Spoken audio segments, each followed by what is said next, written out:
শেখাননগরের কালী পুজো বাংলাদেশের সব থেকে বড় শেখাননগরের মেলা হচ্ছে এইটা।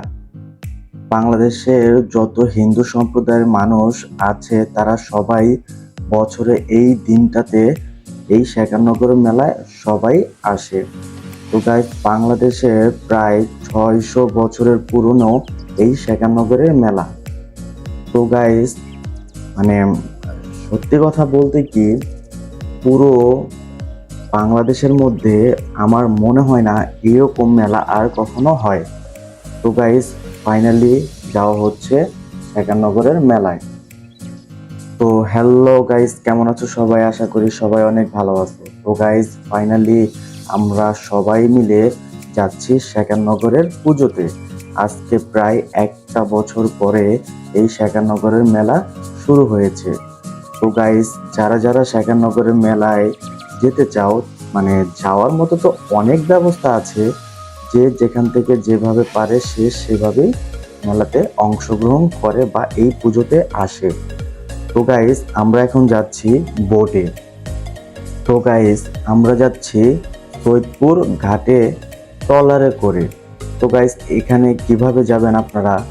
তো সত্যি কথা বলতে কি, ঢাকা মোহাম্মদপুর থেকে আপনারা ডাইরেক্ট সিএনজি করে সৈয়দপুর ঘাটে চলে আসতে পারেন। তো ঘাটের থেকে লঞ্চে করে ডাইরেক্ট শেখাননগরে মন্দিরের সামনেই নামতে পারেন, মানে একটু আগে। তো লঞ্চ ঘাটের ওখানে, মানে ব্রিজের নিচে। তো গাইস, সত্যি কথা বলতে কি, শেখাননগরের পুজো ছাড়া ঢাকা মোহাম্মদপুর থেকে আপনারা সরাসরি সিএনজি করেও আসতে পারবেন। শুধু এই পুজোর দিনে প্রচন্ড যানজটের কারণে আর কি বোটে করে আসা হয়েছে। তো গাইস, এটা হচ্ছে মন্দিরে। মন্দিরে ঢুকেই তো পুরো ভয় পেয়ে গেছি যে কিভাবে মায়ের ভোগটা দিব। তো গাইস, যাই হোক না কেন, কষ্ট করে হলেও ভোগটা তো দিতেই হবে। তো গাইস, ভোগ টোগ দিয়ে আমরা এখন যাচ্ছি নাট মন্দিরের ওখানে। তো গাইস, আশা করি ভিডিওটা আপনাদের অনেক ভালো লাগবে। সত্যি কথা বলতে গাইস, শেখাননগরের মেলাতে যতই কষ্ট হোক না কেন, এখানে একটা অন্যরকম শান্তি আছে।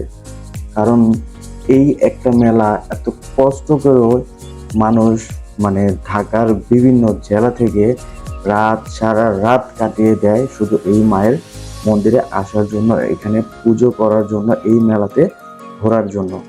তো গাইস, সত্যি কথা বলতে এটা হচ্ছে, মানে এটা একটা জনপ্রিয় জায়গা বাংলাদেশের মধ্যে।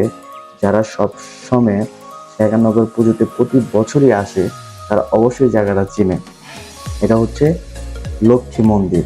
তো গাইস, ফাইনালি তোমাদেরকে একটা কথা বলি, এই লক্ষ্মী মন্দিরটার পাশেই কিন্তু যেটা একটা আলোচিত নাম, যেটা হচ্ছে প্রেমতলা। ইয়াং জেনারেশনের জন্য এখানে ঘোরার জন্য একটা বেস্ট জায়গা। আর এটা হচ্ছে শীতলা মন্দিরের পাশে। এটা হচ্ছে মানে ওই যে লক্ষ্মী মন্দিরের অপোজিটে। ওনারা হচ্ছে এখন পুজো করতেছে, মানে যেটাকে বলে উপর ভাব, মানে কিছু মানুষের যে উপর ভাব থাকে এরকমই কিছু একটা হবে। যেহেতু এটা আমাদের হিন্দু সম্প্রদায়ে অনেকে এরকমটা হয়। তো গাইস, সত্যি কথা বলতে এখন যে মন্দিরটাতে যাচ্ছি এটা হচ্ছে নাট মন্দিরের, মানে একটা আলোচিত মন্দির। বিশেষ করে বিভিন্ন সোশ্যাল মিডিয়াতে এই মন্দিরটা সব থেকে বেশি ভাইরাল হয় আর জনপ্রিয় হয়। তো গাইস, সত্যি কথা বলতে এখন যাচ্ছি সেই মন্দিরে। এটা হচ্ছে যে, মানে কি বলবো, অবশ্য এই জায়গাটা আসার জন্য সবাই অনেক পাগল থাকে, বা এই প্যান্ডেলটা দেখার জন্য সবাই মানে খুব একটা মানে এক্সাইটেড থাকে। তো গাইস, সব থেকে বড় কথা কি জানেন, যে একটা বছর পরে যখন এই শেখাননগর পুজোতে আসি বা এই মেলাতে আসি, তো সব থেকে বেশি ভালো লাগে একটা জিনিসই, যে এই মেলা বা এই মন্দির এত বড় এই এরিয়াটা, যে সারা বাংলাদেশের সনাতনীরা যদি একসাথে আসেও তাও মনে হয় জায়গা ফুরাবে না। তো গাইস, সত্যি কথা বলতে কি, যারা যারা এই ভিডিওটা দেখতেছো অবশ্যই একটা লাইক আর একটা কমেন্ট করে দিবা। কারা কারা শেখাননগরে ঘুরতে গেছো তারা অবশ্যই একটা কমেন্ট করবা। আর গাইস, সব থেকে বড় কথা কি, মানে ফাইনালি শেখাননগরের মেলা শেষ করে এখন বাসার দিকে রওনা দিচ্ছি। তো গাইস ভোরবেলা যখন বোটে করে রওনা দিচ্ছি তখন এত সুন্দর একটা মৌসুম, মানে বলার বাইরে। যেহেতু সকালে কিন্তু বেশ ঠান্ডা ঠান্ডা লাগে, মানে কি বলবো গাইস। তো গাইস ফাইনালি বাসায় চলে যাচ্ছি। তো গাইস যদি ভিডিওটা ভালো লেগে থাকে চ্যানেলটা সাবস্ক্রাইব করে পাশেই থাকবেন। ধন্যবাদ।